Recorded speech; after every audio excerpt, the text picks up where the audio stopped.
Hi guys and welcome to Study IQ. आज हम बात करेंगे आईबीपीएस का जो 2017 का कैलेंडर आया है, ठीक है, जिसमें टेंटेटिव डेट्स आई हैं। हाँ भी इस डेट को एग्जाम हो भी सकता है, नहीं भी हो सकता है, बट एक आइडिया आपको मिल चुका है कि इस महीने में एग्जाम होगा। तो बेसिकली दो तरीके के एग्जाम इसमें बताए गए हैं। एक है आरआरबी रीजनल रूरल बैंक और एक है पीएसबी यानी कि पब्लिक सेक्टर बैंक। आरआरबी के दो पेपर हैं, ठीक है। एक ऑफिसर स्केल 1 जिसको मतलब उसकी जो ग्रेड है वो पीओ लेवल की है, और एक ऑफिस असिस्टेंट यानी कि एज अ क्लर्क, ठीक है। ऑफिस असिस्टेंट का एक पेपर है। इसमें दूसरा जो पेपर है वो स्केल 2 एंड स्केल 3 जिनके लिए आपको वर्क एक्सपीरियंस चाहिएगा इन एनी फाइनेंशियल इंस्टीट्यूशंस। इसी तरीके से पीएसबी के अंदर जो है एक पीओ है, एक क्लर्क का एग्जाम बताया गया है और एक स्पेशलाइज्ड ऑफिसर का एग्जाम बताया गया है, जिसके अंदर ट्रेड्स आ जाती हैं, IT officer, law officer, marketing officer, HR officer and agriculture officer. Fine. इसके अलावा अगर आपको बैंकिंग सेक्टर में जाना है तो आईबीपीएस मतलब आरआरबी हो गया, एक हो गया पब्लिक सेक्टर बैंक जिसके अंदर पीओ, क्लर्क एंड एसओ आ गया।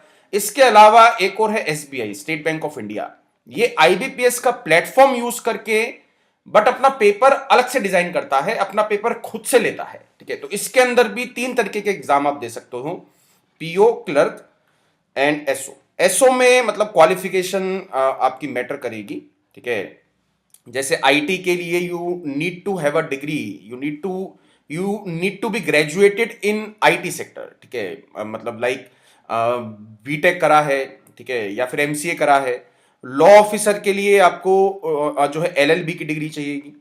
इसी तरीके से मार्केटिंग और एचआर के लिए आपको जो है एमबीए की डिग्री चाहिएगी, स्पेशलाइज्ड इन मार्केटिंग और एचआर, ठीक है। इसी तरीके से आप जो है एग्रीकल्चर के लिए एग्रीकल्चर आपको ना डिग्री चाहिएगी, मतलब एग्रीकल्चर सब्जेक्ट लेके कुछ क्वालिफाइड आपने करा हो, ठीक है। तो ये सारा मतलब बैंकिंग जो सेक्टर है वो ये है। एक एसबीआई हो गया, पीएसबी यानी कि पब्लिक सेक्टर बैंक, जिसको हम आईबीपीएस पीओ भी बोलते हैं। जनरली जो इसका पेट नेम है वो क्या है, आईबीपीएस पीओ, ठीक है। यहां पे सबसे ज्यादा स्टूडेंट्स अपीयर करते हैं, ठीक है। यहां पे बहुत ज्यादा कंपटीशन रहेगा। पीओ लेवल पे भी अच्छा कंपटीशन है, क्लर्क लेवल पे भी अच्छा कंपटीशन है और एसओ लेवल पे भी अच्छा कंपटीशन है। और एसबीआई में भी आपको टफ कंपटीशन मिलेगा, बिकॉज इसमें नंबर ऑफ पोस्ट कम रहती है, एप्लीकेंट ज्यादा रहते हैं, मतलब इन कंपैरिजन टू जो ये आईबीपीएस पीओ है, क्योंकि इसमें नंबर ऑफ पोस्ट भी आपकी ज्यादा रहती हैं, इसमें कम रहती हैं। नंबर ऑफ एप्लीकेंट जो है बराबर बराबर रहते हैं। स्टूडेंट मतलब पीओ दे रहा है, क्लर्क भी दे देगा, एसबीआई का पीओ दे रहा है, ठीक है, वो आईबीपीएस पीओ में भी अपीयर करेगा। मतलब उसमें रिपीटिशन है, कोई ऐसा नहीं है कि मेरे को तो खाली एसबीआई पीओ भी निकालना है, मतलब एसबीआई पीओ ही निकालना है, और ऐसा आपको जो है ऐसा आपको ना करना भी नहीं है। एक अपना सेक्टर डिसाइड करो कि आपको बैंकिंग सेक्टर में जाना है या एसएससी सेक्टर में जाना है। बैंकिंग सेक्टर में जाना है तो जितने भी एग्जाम बैंकिंग के होते हैं you should appear before that, ठीक है। वो चाहे क्लर्क हो, पीओ हो, एसओ हो, आरआरबी हो, एसबीआई हो, आईबीपीएस का पीओ हो, in in in each and every exam you have to appear, ठीक है। नेक्स्ट स्लाइड देखते हैं।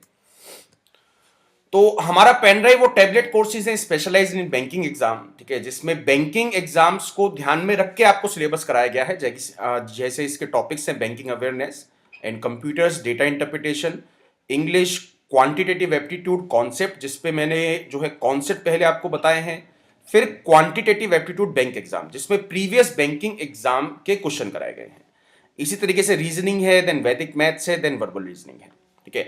तो इसके जो प्राइजेज हैं एक बार मैं आपको बता देता हूं। 6 मंथ की वैलिडिटी अगर आपको चाहिए तो प्राइस इज 6,000 रुपीज।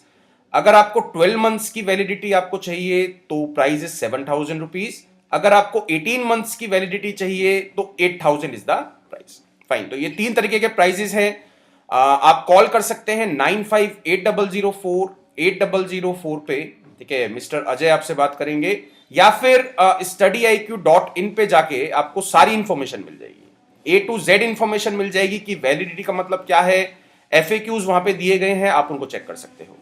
और for the viewers of this मतलब for the viewers of this video, ठीक है, इस वीडियो को जो देख रहे हैं उनके लिए एक स्पेशल कोड है 20% डिस्काउंट अवेल करने का। कोड है YouTube20। तो ये कूपन कोड यूज करके आप 20% फ्लैट डिस्काउंट अवेल कर सकते हैं। Now these are the prices for the pen drive course. अगर आपको टैबलेट कोर्स लेना है तो टैबलेट कोर्स का प्राइस फिक्स है, it is 10,000 rupees for 24 months validity. अगर आपको 18 मंथ से ज्यादा चाहिए तो बैंक एग्जाम का जो टैबलेट है but it is 10,000 rupees. Fine guys, now let's start IBPS calendar. तो सबसे पहले जो है रीजनल रूरल बैंक के बारे में मैं थोड़ा सा आपको बता देता हूं, इसके पर्क्स क्या हैं, इससे जो है क्या फायदा हो सकता है आपको, ठीक है, मतलब किस तरीके से ये अच्छा रहेगा आपके लिए। आरआरबी जो था रीजनल रूरल बैंक 1976 में फॉर्म करा गया था, ठीक है, 1976 for special focus in rural area. Rural area में बैंकिंग जो है बढ़ाने के लिए 1976 में आरआरबी बनाया गया था। और RRB PO is a competitive exam organized by IBPS, ठीक है, for appointment PO in various rural banks. मतलब जो आईबीपीएस आरआरबी का जो एग्जाम होता है ऑफिसर स्केल 1 का, वो आईबीपीएस कंडक्ट कराता है, ठीक है, for the appointments in various regional rural banks. 56 है, एक बार सर्च कर लेना, 56 रीजनल रूरल बैंक्स हैं या 55 है, ठीक है, लास्ट ईयर 56 थे, ठीक है। ओके यहाँ पे जो इंपॉर्टेंट चीज है, ठीक है, जिसपे आप जो है मतलब you have to think about it, ठीक है, before joining in RRBs. RRB जो है पीएसबी के अंडर आते हैं, मतलब जो पब्लिक सेक्टर बैंक है, ठीक है, जैसे आपने नाम सुने हैं कैनरा बैंक हो गया या फिर पंजाब नेशनल बैंक हो गया। तो हर एक बैंक जो है कुछ आरआरबीज को, रीजनल रूरल बैंक को स्पॉन्सर करता है। मतलब जैसे पंजाब नेशनल बैंक हुआ, पंजाब नेशनल बैंक के अंडर जो है 3 से 4 आरआरबीज रहेंगे। मतलब पीएनबी में अगर आपकी जॉब लगती है, ठीक है, मैं थोड़ा सा आपको वहां पे डिफरेंशिएट करूंगा कि आईबीपीएस पीओ में जॉब लगने का मतलब क्या हुआ और आरआरबी में एज अ पीओ लगने का जॉब मतलब क्या हुआ। फाइन, तो यहां पे एक चीज समझना, अगर पीएनबी में आप एज अ पीओ लगते हो, ठीक है, पीएनबी में अगर आप एज अ पीओ लगते हो तो हायर लेवल तक जाने के चांसेस हैं। अगर आप आरआरबी, किसी आरआरबी के पीओ लगते हो जो पीएनबी के अंडर आ रहा है, तो पीएनबी तक पहुंचने की आपकी उम्मीद बहुत कम है। आप आरआरबी के लेवल तक ही रह जाओगे, हमेशा पीएनबी के अंडर रहोगे। मतलब पीएनबी की पीओ की ज्यादा औकात है, आरआरबी के पीओ की कम औकात है। मैं आपसे सीधे सीधे स्ट्रेट वर्ड्स में यह समझाना चाहता हूं, ठीक है। तो यहां पे ये चीज मैंने जो है लिखी है कि RRB hence the most can grow chief manager, ठीक है, 35 साल की सर्विस में वो जो है मैक्सिमम चीफ मैनेजर तक पहुंच सकता है। और अगर आप जो है पीएसबी यानी कि पब्लिक सेक्टर बैंक जो होते हैं पीएनबी में, let's suppose Punjab national bank है, तो वहां पे पीओ जो है पंजाब नेशनल बैंक का चेयरमैन तक बन सकता है। मतलब इतनी वहां पे प्रमोशनल चांसेस हैं, अगर आपने काम अच्छा करा है, एग्जाम जो है निकाले हैं, तो आप उस लेवल तक जा सकते हो। बट आरआरबी में you can get maximum to chief manager, ठीक है। बट इसका एक फायदा यह है कि आपको होम स्टेट में ही पोस्टिंग मिलेगी। तो जो स्टूडेंट होते हैं होम सिकनेस वाले कि सर मैं तो घर से बाहर नहीं मतलब रह पाऊंगा, इसमें ट्रांसफर भी इजीली हो जाता है, ठीक है, इसमें ट्रांसफर भी इजीली हो जाता है। मतलब आपके डिस्ट्रिक्ट में कोई आरआरबी है तो वहां पे आपको पोस्ट मतलब इजीली मिल जाएगी। उतना कंपटीशन, हाई कंपटीशन नहीं रहता है जैसे आईबीपीएस पीओ में रहता है कि हम तो ट्रांसफर करेंगे नहीं, या 3 साल के बाद करेंगे, या फिर 2 साल के बाद करेंगे। आपको होम स्टेट दी जाएगी। अगर आपके डिस्ट्रिक्ट में कोई आरआरबी है तो उसमें आपका ट्रांसफर हो सकता है। जिस आरआरबी को आपने चूज करा है उसकी ब्रांच है। मतलब रूरल बैंक्स को किसी दूसरे रूरल बैंक में आप शिफ्ट नहीं हो सकते हो, दो बैंकों के बीच में स्विच नहीं हो सकता है, सेम बैंक की ब्रांच में शिफ्ट आप कर सकते हो, ठीक है। तो ये एक फायदा है, ठीक है, जो चाहते हैं कि उनकी जॉब खाली होम स्टेट में रहे या घर के पास रहे या घर पर ही रह के आपको जॉब करनी है, तो उनके लिए आरआरबी एक अच्छा ऑप्शन है। एक और जो इसका फायदा है वो ये है कि जैसे मतलब भाई आपकी ना गांवों में पोस्टिंग लगती है, फाइन, जो रूरल एरियाज हैं वहां पे आपकी पोस्टिंग लगती है, तो मतलब वहां पे खर्चे कम है भाई, इट इज ऑब्वियस, ठीक है भाई। गांवों में रहोगे तो खर्चे कम रहेंगे, शहरों में रहोगे तो खर्चे ज्यादा रहेंगे। तो मतलब आदमी भाई लेट्स सपोज 40,000 कमाता है, ठीक है, तो वो अपना जो मंथली एक्सपेंस है वो अंडर 10,000 कर सकता है। इट इज पॉसिबिलिटी, ये पॉसिबल हो सकता है, ठीक है। तो मतलब in comparison to salary, in comparison to savings, RRB is a good option, ठीक है। ओके, नेक्स्ट स्लाइड देखते हैं क्या है। ये जो है स्क्रीनशॉट है जो ऑफिशियल आईबीपीएस का कैलेंडर था, ठीक है। तो यहाँ पे कुछ डेट्स दी हैं, मतलब प्रीलिमिनरी जो प्री एग्जामिनेशन है, प्री एग्जामिनेशन है। सबसे पहले मैं आपको ये ऑफिसर स्केल 1 2 3 इनके बारे में बता देता हूँ। सबसे लोअर पोस्ट है ऑफिस असिस्टेंट की, ठीक है। मतलब मल्टीटास्किंग काम रहेगा, ठीक है। ऐसा नहीं है कि इसका कोई फिक्स काम नहीं रहेगा, इसका मल्टीटास्किंग जो है काम रहेगा। फिर आ गया स्केल 1, फिर आ गया स्केल 2 और फिर आ गया स्केल 3। स्केल 2 एंड स्केल 3 के लिए आपको वर्क एक्सपीरियंस इज मैंडेटरी, ठीक है। वर्क एक्सपीरियंस आपको चाहिएगा किसी फाइनेंशियल इंस्टीट्यूशन में, वो चाहे प्राइवेट बैंक हो, मतलब प्राइवेट बैंक को कंसीडर कर सकते हैं, या किसी और गवर्नमेंट की किसी और फाइनेंशियल इंस्टीट्यूशन में आप ऑलरेडी पोस्टेड हो, वहां पे काम कर रहे हो, तो ऐसे मतलब ऐसे वर्क एक्सपीरियंस जो है स्केल 2 और स्केल 3 में काउंट होंगे। Scale 1 officer is exactly like a PO, यानी कि जो न पीएसबी बैंक होते हैं, यानी कि पब्लिक सेक्टर बैंक, उसमें जो पीओ की जो औकात रहती है वो स्केल 1 ऑफिसर की यहां पे रहती है। फाइन, तो ये एक चीज है। तो यहां पे थोड़ा सा देख लेते हैं जो प्री एग्जाम है, ठीक है। प्री एग्जाम जो है ऑफिसर स्केल 1 और ऑफिस असिस्टेंट, इनके लिए दो एग्जाम है, pre and mains. Officer scale 2 और 3 के लिए खाली एक एग्जाम है, सिंगल एग्जाम, जो 5/11/2017 को बोला गया है, ठीक है। तो यहां पे अगेन रिपीट कर देता हूं, ऑफिस असिस्टेंट और स्केल 1 ऑफिसर के लिए ही खाली दो एग्जाम है, प्री एंड मेंस, ठीक है। तो यहां पे जो डेट दी है 9 से स्टार्ट है, 9 10 16 17 23 और 24।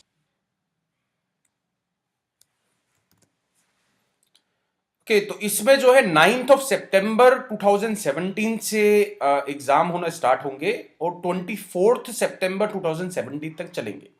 तो यहाँ पे 9th मंथ है और यहाँ पे जो है 11th मंथ है। मतलब क्या हो गया, मतलब रफली आपको 2 महीने का टाइम दिया जाएगा। 2 महीने में आपको जो है मेंस के लिए स्टार्ट करनी है प्रिपरेशन। मैं स्टूडेंट से ये कहूंगा कि मेंस के लिए अभी से ही आपको स्टार्ट करना है, क्योंकि प्री और मेंस में कुछ ज्यादा फर्क नहीं है। मतलब प्री में भी लेवल वही आएगा, मेंस में भी लेवल वही आएगा। इट इज जस्ट टू, मतलब स्टूडेंट्स को छाटने के लिए ये मेंस वाला जो है मैंने कॉन्सेप्ट रखा गया है। जैसे अगर मैं एसएससी की बात करता हूं भाई, एसएससी कंबाइंड ग्रेजुएशन लेवल का जो प्री होता है और मेन होता है, उसके लेवल में 19-20 का फर्क आता है। बट यहां पे 19-20 का भी फर्क नहीं आएगा, सेम कॉन्सेप्ट रहेंगे, ठीक है। सेम लेवल के क्वेश्चंस रहेंगे, जस्ट एक मतलब एक्स्ट्रा लेयर है, ठीक है, जॉब तक पहुंचने के लिए। जस्ट अरे इसका फंडा ये है। तो 2 महीने में, मतलब यहां पे अगर मैं स्ट्रेटेजी आपको बताऊं तो इन मतलब ये जो 2 महीने का टाइम है, जो मेंस, मतलब जब प्री के बाद जो मेंस तक का, यहां पे आपको एक तो जनरल अवेयरनेस प्रिपेयर कर सकते हो, ठीक है, जनरल अवेयरनेस प्रिपेयर कर सकते हो, और जो करंट टॉपिक्स है, जो करंट अफेयर्स हैं, या मतलब इस टाइप के टॉपिक आपको प्रिपेयर करने हैं इन 2 महीनों के टाइम पीरियड में। बेसिकली यहां पे कॉन्सेप्ट आपको स्टार्ट नहीं करने हैं पढ़ने। कॉन्सेप्ट की स्टार्टिंग, मतलब कॉन्सेप्ट की प्रिपरेशन आपको अभी से स्टार्ट करनी पड़ेगी भाई। मतलब कॉन्सेप्ट से मतलब मेरा ये है कि जैसे मैथ्स के कॉन्सेप्ट हुए, ठीक है, या फिर इंग्लिश के कॉन्सेप्ट हुए, या फिर रीजनिंग के कॉन्सेप्ट हुए, वो अभी से ही आपको प्रैक्टिस में लाना है। वो ऐसा नहीं है कि मेंस आएगा फिर मेंस के लिए अलग पढ़ोगे। अभी से ही प्री और मेंस को दोनों को दिमाग में रख के आपको प्रिपरेशन स्टार्ट करनी है। ये जो 2 महीने का टाइम रहेगा, ये आप मॉक टेस्ट में यूज कर सकते हो, या फिर एक जो है मतलब हार्ड प्रैक्टिस, ठीक है। अभी जैसे आप भाई लेट्स सपोज 4 घंटे पढ़ रहे हो, या फिर ना 4 घंटे प्रैक्टिस कर रहे हो, तो इन 2 महीनों के दौरान आपको 6 घंटे प्रैक्टिस करनी पड़ेगी। मतलब अपनी आपको क्वांटिटी बढ़ानी है, ठीक है, अपनी आपको क्वांटिटी बढ़ानी है, कुछ एक्स्ट्रा उन 2 महीनों में नहीं पढ़ना है, ठीक है। फाइन, तो ये एक जो है स्ट्रेटेजी आपको समझ में आ चुकी है, ठीक है। अभी जैसे 6 महीने का टाइम है, अभी 6 महीने मान लेते हैं रफली, तो 6 महीने में आपको कॉन्सेप्ट भी सीखने हैं। अगेन मैं जो है इस चीज पे बहुत ज्यादा फोकस करता हूं। एसएससी एग्जाम शॉर्टकट ट्रिक्स पे ज्यादा फोकस करता है। एसएससी एग्जाम में हो सकता है कि सेम टू सेम क्वेश्चन आ जाए जो बाकी एसएससी एग्जाम्स में, या फिर जो है प्रीवियस ईयर में आया था। हो सकता है देयर आर हाई चांसेस कि वो सेम क्वेश्चन दे दें, बट जो ये बैंकिंग वाली लाइन है ना, यहां पे नए क्वेश्चंस बनेंगे और डायरेक्ट क्वेश्चन नहीं आएगा। एक लाइन का तो क्वेश्चन भूल जाओ आप, कम से कम 3-4 लाइन का क्वेश्चन आएगा, उसमें 2-3 कॉन्सेप्ट वो मिक्स कर देगा, ठीक है। डायरेक्ट क्वेश्चंस नहीं आएंगे, you have to focus on the concept. Concept आपको सीखने हैं कि भैया ये परसेंटेज के पीछे की कहानी क्या है। वो परसेंटेज के पीछे की कहानी समझ में आ गई तो कैसा भी क्वेश्चन आप कर दोगे। मैं बार बार सेम चीज कहता हूं, और आप बार बार ट्रिक्स के पीछे भागते हो। ट्रिक से अब एग्जाम निकलने बंद हो चुके हैं। Be make your concept strong. ठीक है, नेक्स्ट देखते हैं। नेक्स्ट स्लाइड का है यहां पे ये जो है मतलब ये आरआरबी का प्री है। ठीक है, प्री में खाली रीजनिंग और न्यूमेरिकल एबिलिटी आएगी। ये आरआरबी प्री मतलब आरआरबी का सॉरी यहां पे लिख देता हूं मैं, आरआरबी का ऑफिस असिस्टेंट, ऑफिस असिस्टेंट का प्री है और ऑफिस असिस्टेंट का ये वाला मेन एग्जाम है। ठीक है, यहां पे जो है इंग्लिश और इंग्लिश लैंग्वेज में और हिंदी लैंग्वेज में चॉइस दी गई है। या तो आप इंग्लिश लैंग्वेज चूज कर सकते हो या फिर हिंदी में भी पेपर, हिंदी में पेपर देना is a different thing, Hindi language choose करना is a different thing, don't get confused. ठीक है, वैसे तो आप रीजनिंग मतलब पूरा पेपर भी हिंदी में आप दे सकते हो, हिंदी में लिखा हुआ होगा।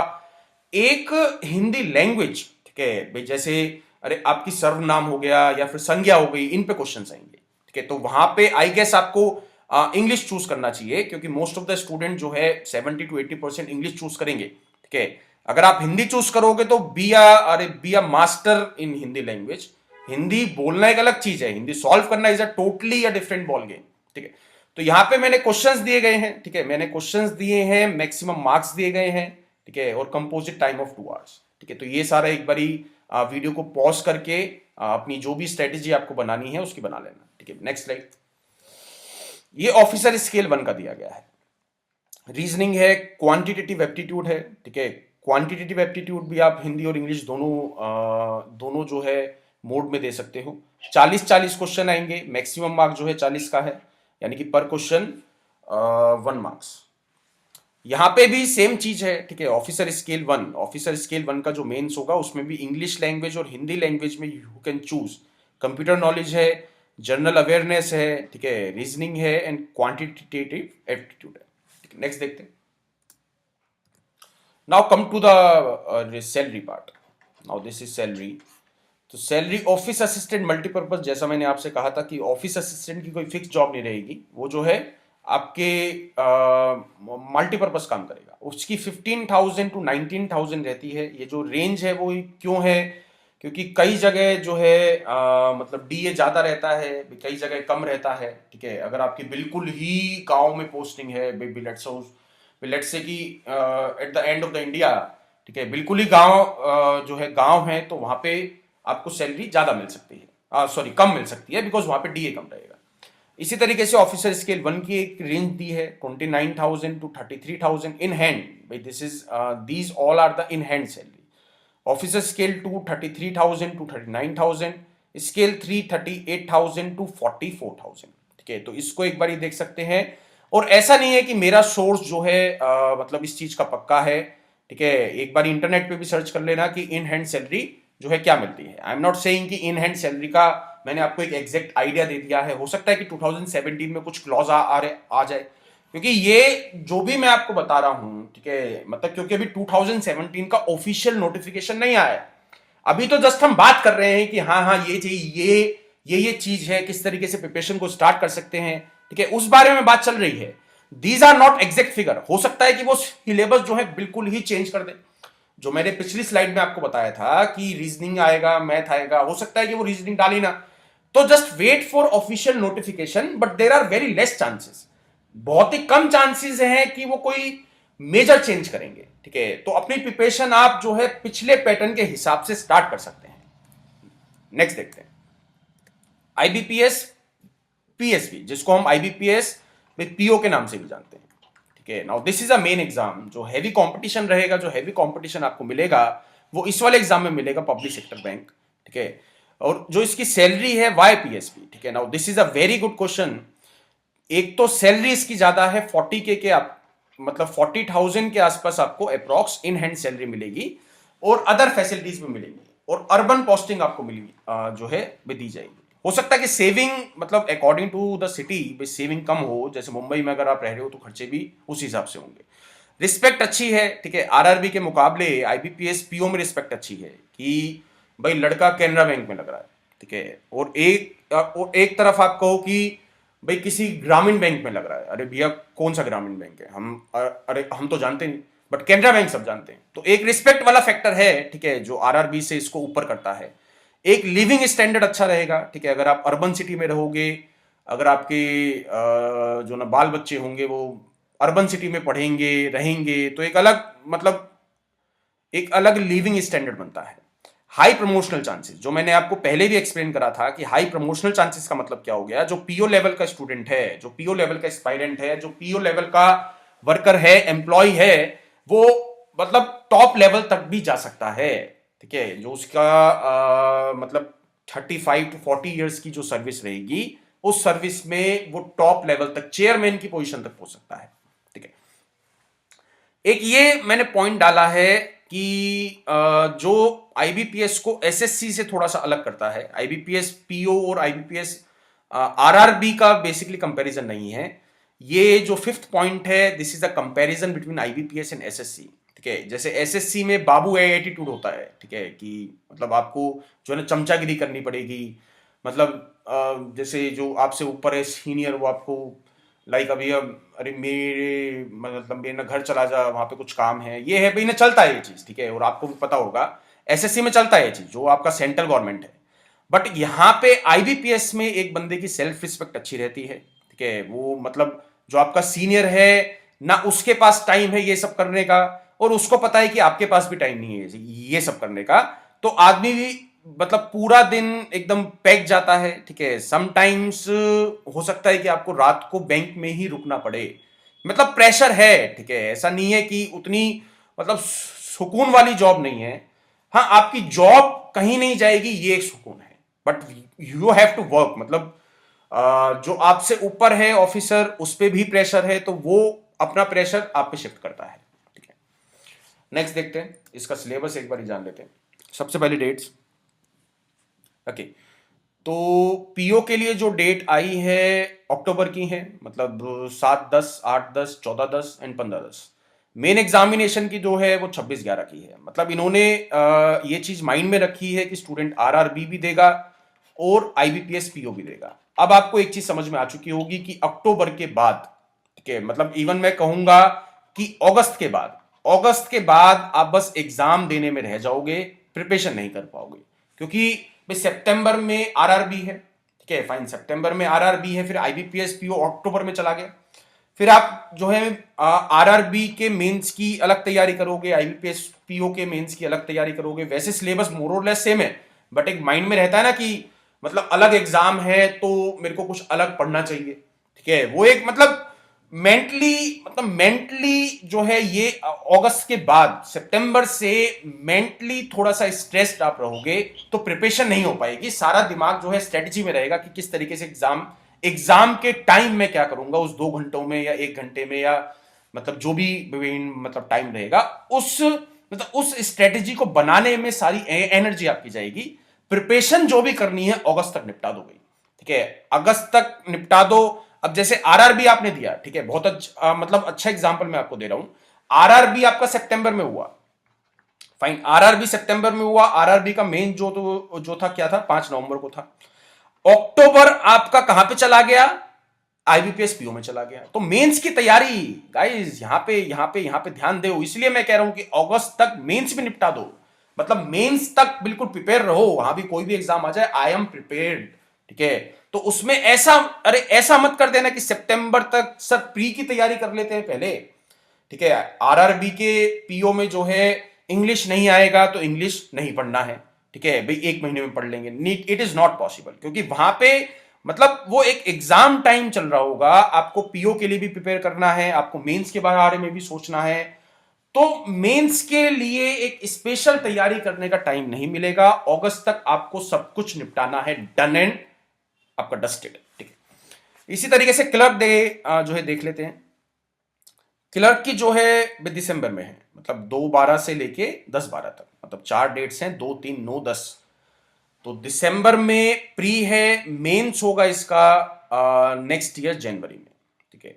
तो मतलब आपको चीज समझ में आई, मतलब सितंबर तक to January 2018 you are packed, you are packed like a मतलब लाइक अ बैलून, ठीक है। तो यहां पे आप कुछ नहीं कर पाओगे, ठीक है। जो भी करना है वो अगस्त तक आपको करना है, fine guys, next slide. Okay, तो इसमें पार्टिसिपेटिंग जो बैंक्स हैं, आईबीपीएस, पीएसबी यानी कि पब्लिक सेक्टर बैंक, तो ये सारी बैंक की लिस्ट है। तो अकॉर्डिंग टू योर चॉइस आप जो है भी किसी को फर्स्ट प्रेफरेंस दे सकते हो, किसी को सेकंड प्रेफरेंस दे सकते हो। उसके अकॉर्डिंग आपसे इंटरव्यू के टाइम उस बैंक से रिलेटेड आपसे क्वेश्चन पूछे जाएंगे, ठीक है, जिसको भी आपने फर्स्ट प्रेफरेंस दी है। तो ये चीज जो है ध्यान से देना, you don't need to put a random. अगर आपने रैंडम पुट आंध्रा बैंक करा है तो सारी आंध्रा बैंक की स्टडी कर लेना भी, कब स्टार्ट हुआ था, ठीक है, हिस्ट्री क्या है इसकी, जो करंट चेयरमैन है वो कौन है, सबसे मतलब जो भी मेजर चेंजेस हुए हैं वो किस किस डेट पे हुए हैं। तो ये मतलब इस टाइप के क्वेश्चन इंटरव्यूअर आपसे पूछ सकता है, ठीक है। नेक्स्ट देखते हैं। तो ये आईबीपीएस पीओ यानी कि PSB, public sector bank PO, probationary officer का जो है exam pattern. Now this is pre and this is mains, ठीक है। तो ये चीज आपको पता होगी, ठीक है। मैंने ये वाला जो रेफरेंस लिया है वो लास्ट ईयर के हिसाब से लिया है, ठीक है। हो सकता है कि इस साल चेंज हो जाए, तो just wait for the official notification. जो आईबीपीएस पीओ का ऑफिशियल नोटिफिकेशन आएगा तब चीजें क्लियर होंगी। हाँ भाई, ये इसी तरीके से आ रहा है, अगेन रिपीट कर रहा हूं, ठीक है। बट प्रिपरेशन आपको अभी से स्टार्ट करनी है, मेजर चेंजेस नहीं आएगा, ठीक है। कोई भी मेजर चेंज नहीं आएगा भाई, रीजनिंग के 40 कर देगा, ठीक है। इस तरीके से कुछ कर सकता है, अभी रीजनिंग के 30 क्वेश्चन डाल दिए, वो नंबर ऑफ क्वेश्चन इंक्रीज या डिक्रीज कर सकता है। बट जो मतलब मेन जो चीज है, जो टॉपिक्स हैं वो यही रहेंगे, ठीक है। तो you can start your preparation right now, ठीक है। तो रीजनिंग 35 क्वेश्चन, 35 नंबर, टोटल जो है 100 क्वेश्चन, 100 मार्क्स, 60 मिनट यानी कि 60 मिनट का आपको समय दिया जाएगा। ये मेंस का है। Reasoning 50 question 40 minute, English 40 question 30 minute, quant 50 question 40 minute, general awareness जिसको बैंकिंग अवेयरनेस भी बोल देते हैं, ठीक है, 40 question 20 minute, computers 20 question 10 minute, 140 minute in total, 200 marks 200 question. Fine, ठीक है। नेक्स्ट देखते हैं। ये आईबीपीएस क्लर्क का पैटर्न है, मतलब रीजनिंग के 30 क्वेश्चन हैं 30 नंबर के, ठीक है। क्वांट के 35 क्वेश्चन है, ठीक है। सॉरी, यहां पे 35 आए, रीजनिंग 35 क्वेश्चन 35 मार्क्स, ठीक है। इसको ठीक कर लेना। तो टोटल जो है 100 क्वेश्चन 100 मार्क्स एंड 60 मिनट्स, ठीक है। और यहाँ पे 200 नंबर का पेपर होगा एंड 135 मिनट्स आपको दिए जाएंगे। फाइन। तो इसमें ज्यादा कोई मतलब पीओ में और क्लर्क में कोई ज्यादा मेजर चेंजेस नहीं है, ठीक है।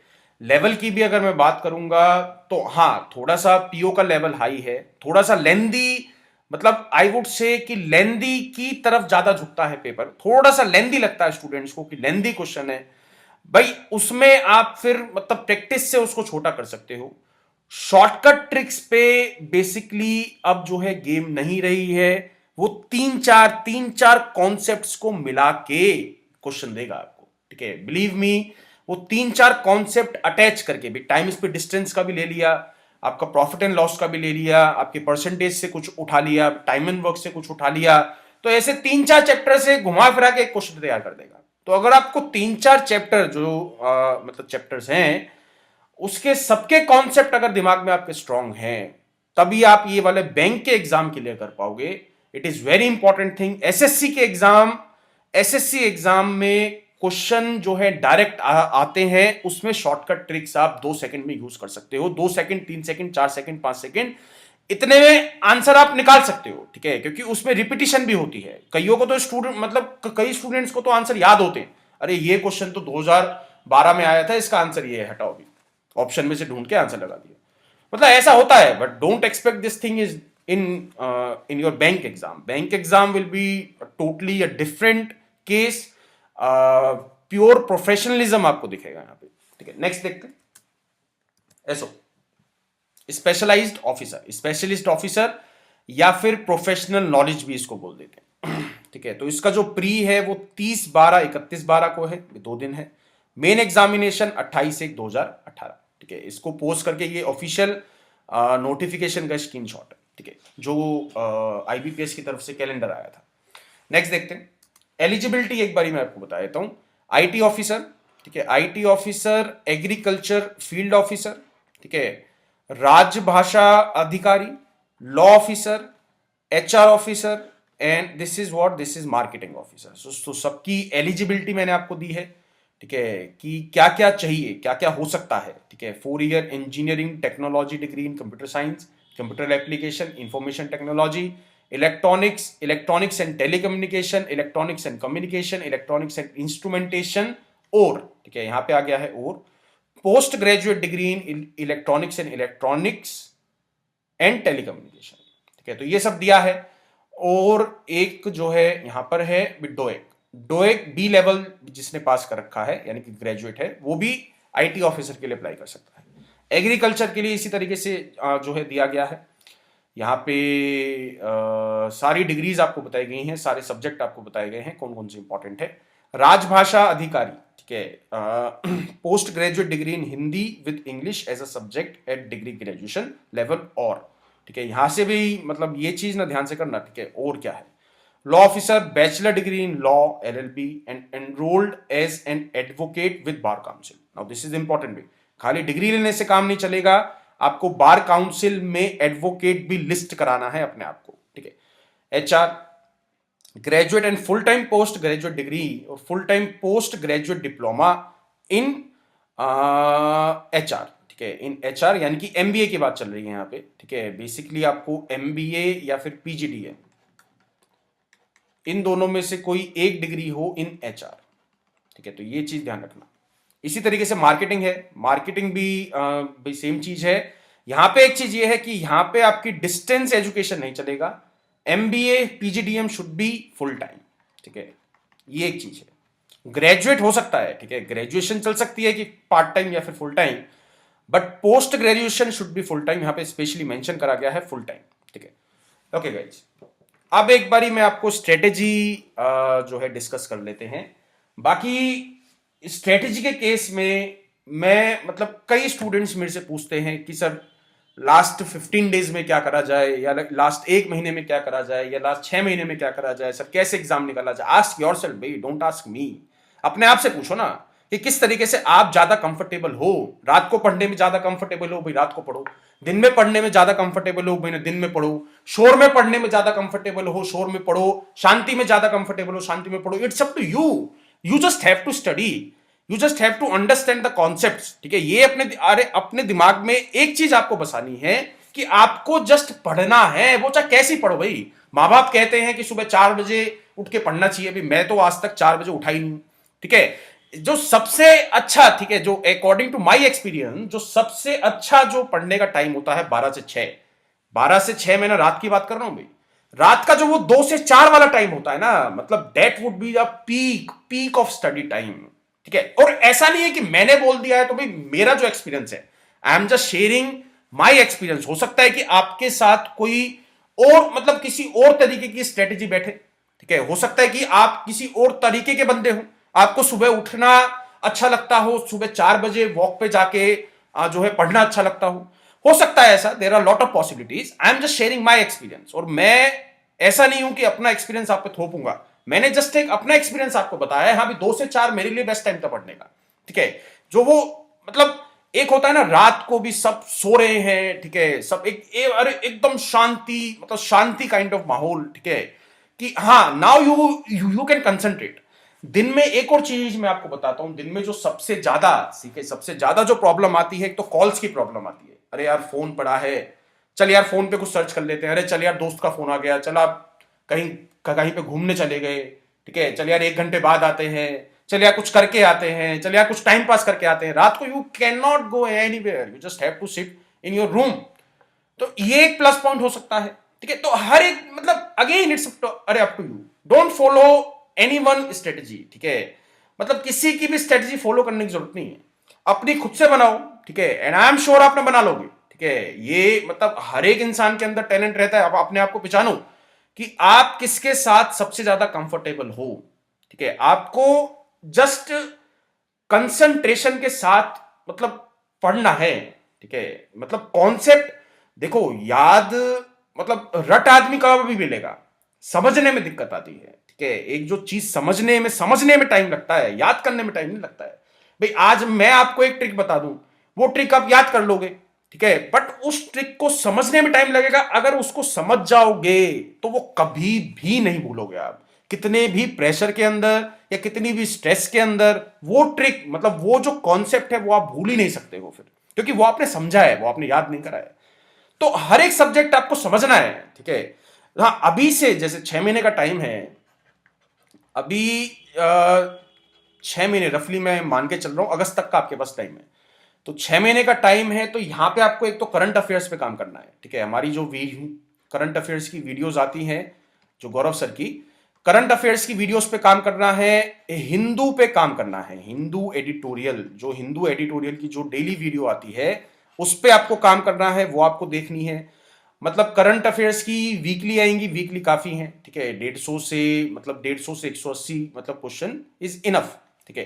तो वो काफी रहेंगे। करंट अफेयर्स कर सकते हैं, एडिटोरियल कर सकते हैं, मैथ्स के आपको कॉन्सेप्ट स्ट्रॉन्ग करने हैं, ठीक है। मैथ्स के कॉन्सेप्ट पे आपको ज्यादा ध्यान देना है। Don't try to learn the question, ठीक है। क्वेश्चन को याद करने की कोशिश मत करो, क्वेश्चन को समझने की कोशिश करो। उसको समझ के अगर आप अभी 6 महीने पहले, ठीक है, कोई आपने एक क्वेश्चन करा, उस पर आपने 10 मिनट लगाए हैं समझ के, ठीक है। मैं अगेन बिल्कुल फ्रेंकली आपसे बात कर रहा हूं, 10 मिनट आपने लगाए हैं तो it is not a big problem.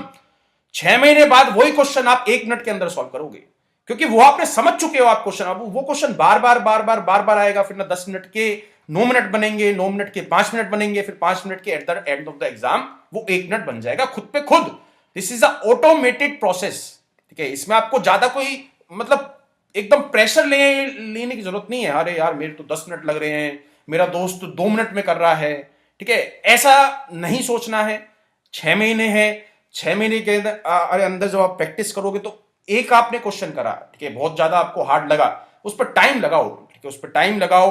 10 minute लग रहे हैं, 20 मिनट लग रहे हैं, उस क्वेश्चन को खुद से बनाने की कोशिश करो।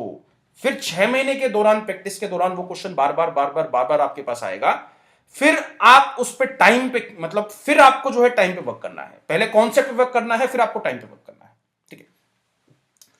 तो यहां पे मतलब करंट अफेयर्स तो आपको छोड़ने ही नहीं है, ठीक है। मेंस में भी काम आएंगे, ठीक है, बेसिकली मेंस में ही काम आएंगे, प्री में तो नहीं आएगा, ठीक है। बट करंट अफेयर्स आपको छोड़ने नहीं है एट द एंड, ठीक है। कई स्टूडेंट्स का मेरे पास जो है मेल आता है कि सर करंट अफेयर्स 1 महीना बचा है, सर कितने महीने के करंट अफेयर्स पढ़ने हैं या कितने महीने के नहीं पढ़ने हैं। मतलब उस टाइम वो ना प्रेशर बनाते हैं, अरे यार सारे इकट्ठे पढ़ लो। That is not a possibility भाई। सारे इकट्ठे पढ़ोगे दैट वुड बी अ मतलब ग्रेट डील ऑफ कंफ्यूजन। तो आपको मतलब जैसे जैसे आ रहा है वैसे वैसे उसको करते जाना है, ठीक है। उस पर ज्यादा मतलब ज्यादा एकदम से एंड में अपने आप को प्रेशराइज नहीं करना है बहुत ज्यादा, ठीक है। तो अभी के लिए स्ट्रेटेजी मेरे पास यही है, ठीक है। और बाकी जैसा मैंने आपसे कहा कि strategy, make your own strategy, ठीक है। Be your own Guru, strategy अपने आप बनाओ। हाँ, एक मॉक टेस्ट है, जैसे एग्जाम आएगा उससे 2 महीने पहले, 2 महीने काफी हैं, 2 महीने पहले कोई मॉक सीरीज लेना आप, ठीक है। मॉक सीरीज आप प्रेफर कर सकते हो। बाकी कॉन्सेप्ट्स के लिए हमारी पेन ड्राइव काफ़ी अच्छी है, उसके रिव्यूज़ काफ़ी अच्छे आए हैं, ठीक है। एग्ज़ाम्स काफ़ी क्लियर हुए हैं, एसबीआई हो गया, एसएससी का सीजीएल हो गया, ठीक है। तो कॉन्सेप्ट, मतलब कॉन्सेप्ट के लिए you can prepare from our pen. Okay guys, and thank you and all the best for your exams.